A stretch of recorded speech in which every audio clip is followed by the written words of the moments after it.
Турецкая телерадиокомпания ТРТ «Аваз», которая вещает на Балканах в Средней Азии, готовит серию фильмов под названием «По следам основателей». По следам, наверное, вот можно перевести как отцов-основателей, в котором рассказывается о жизни и деятельности тех людей, которые внесли свой вклад в становление государственности, в становление литературы своего народа.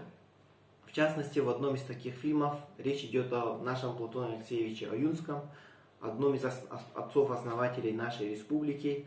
Рассказывается о его детстве, о его становлении как политического деятеля, о его вкладе в развитие литературы.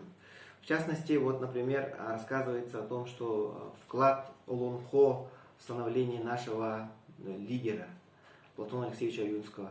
Рассказывается, что его мать рассказывала ему о Депджеке, его мать рассказывала о Олонхо. В частности, и речь идет о том, как он затем сам рассказывал о Олонхо.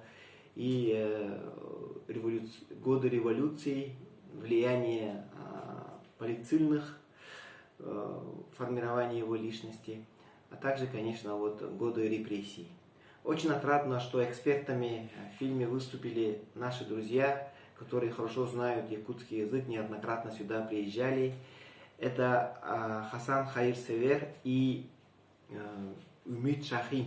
Вот они хорошо знают якутский язык, знают даже, как жили якуты в то сложное время, как бедный мальчик из вот такой семьи, из Татты, смог добиться таких больших результатов.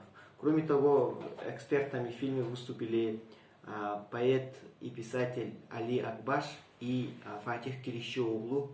Он тоже тюрколог, занимается изучением якутского языка.